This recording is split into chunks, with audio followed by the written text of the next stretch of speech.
He had one job: dismantle the state's case brick by brick.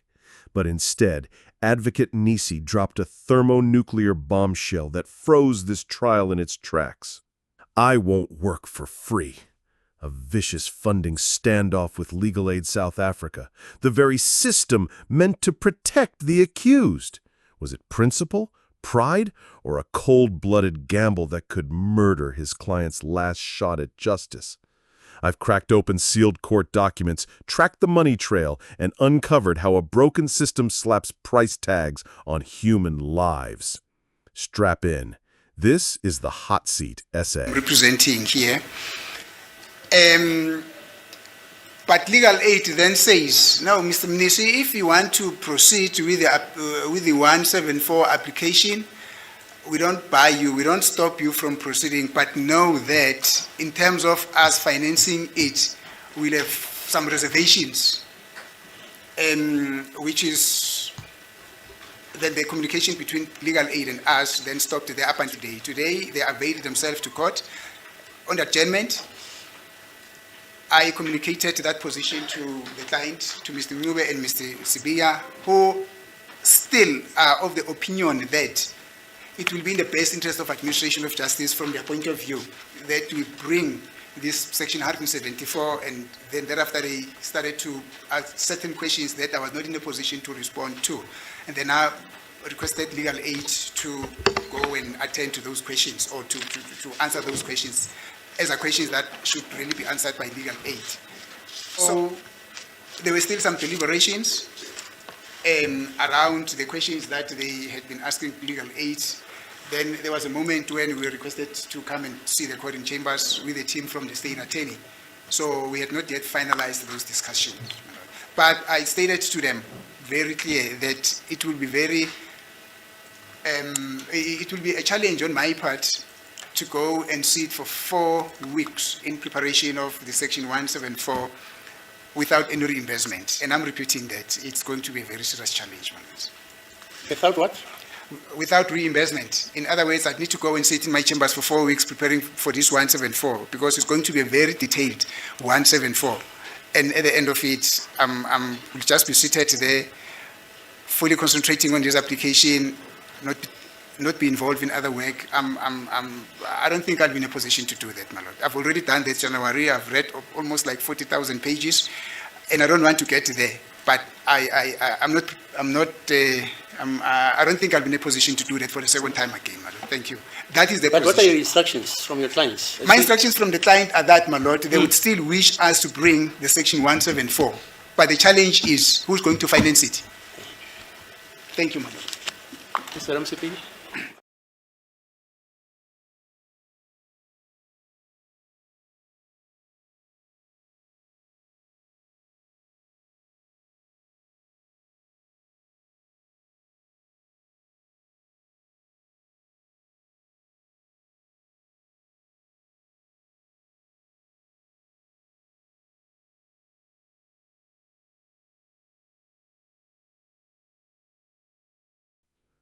Meet accused one. His freedom, his future, all hinge on this trial. And his advocate, Nisi? He's no ambulance chaser. This man has gutted state witnesses in cases that made front-page headlines. But on August 6, 2025, the day the state closed its case, something shattered. Nisi's legal obligation? To file a Section 174 application, a Hail Mary pass that could force the judge to declare, "State, your evidence is garbage, my client walks free." Silence followed. Weeks of eerie courtroom emptiness. Then today, Nisi detonated his truth bomb. "I demand 4 weeks to prep. Legal Aid refuses to pay. I am not a charity." Let's autopsy this. Section 174 isn't some legal technicality, it's a case killer. Win it and the trial ends. But to weaponize it, you need an arsenal. 40,000 plus pages of evidence, 278 witnesses, 18 months of testimony. And Nisi? He wasn't grandstanding. Rewind to January. He begged for 4 months just to read the record. Now, Legal Aid's verdict? Do it again. unpaid. We'll toss you pennies only if court sits. And guess what? Court isn't sitting. Zero pay for 160 hours of work. So what's really happening? I ripped open Legal Aid's operational handbook. Page 62, Clause 4B, preparation capped at 2 hours per trial day. Non-sitting days, unpaid. Sounds bureaucratic? Let me translate. No trial days equals no money, period. Mnisi's ask? 20 full-time days to dissect perjured testimony, forensic contradictions, and tainted evidence. Legal Aid's response? Not our problem. But here's where it turns criminal. Behind closed doors, Legal Aid told Advocate Ramasepale, fighting for accused 2, these exact words. Your Section 174 application has no leg to stand on. Let that sink in. The taxpayer-funded shield for the defenseless is stabbing them in the back. They're not just starving advocates of cash, they're poisoning the well of justice. Is this incompetence or a rigged system where the state funds both sides to control the outcome? Mnisi's courtroom strike was brutal. I'm a pawn. I take orders from Legal Aid. No pay, no work. But was this a bluff or a last stand? Let's dissect his suicide mission. Option 1. Surrender.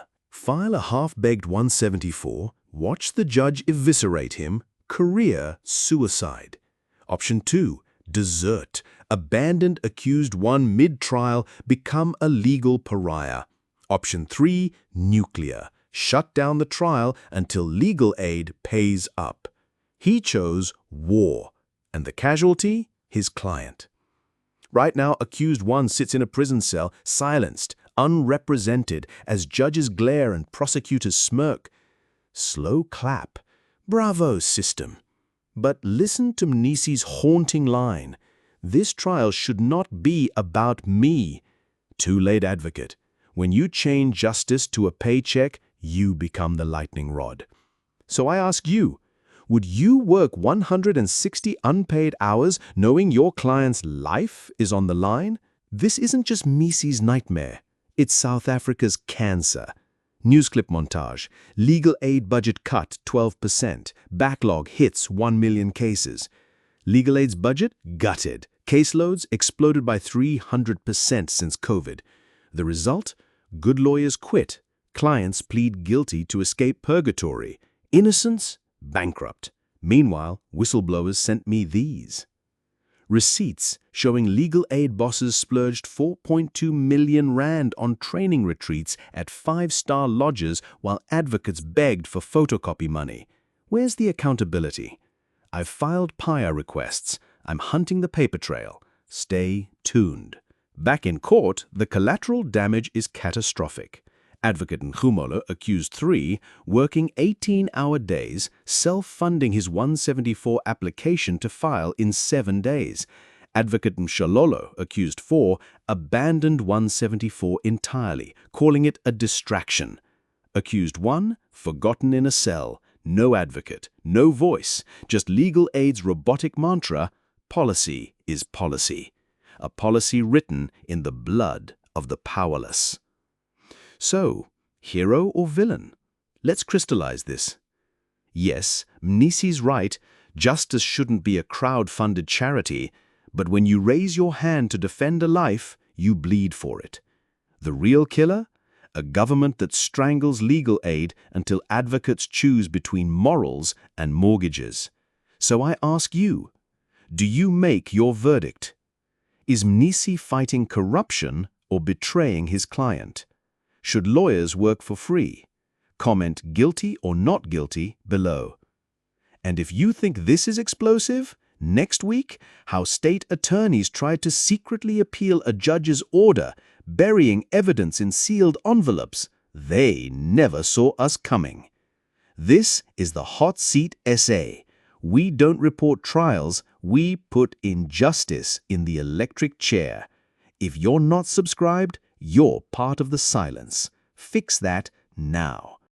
Welcome to the fire where the stakes ignite, where the questions burn hotter than the night. No escape once you're locked in the heat. This is your trial on the hot seat.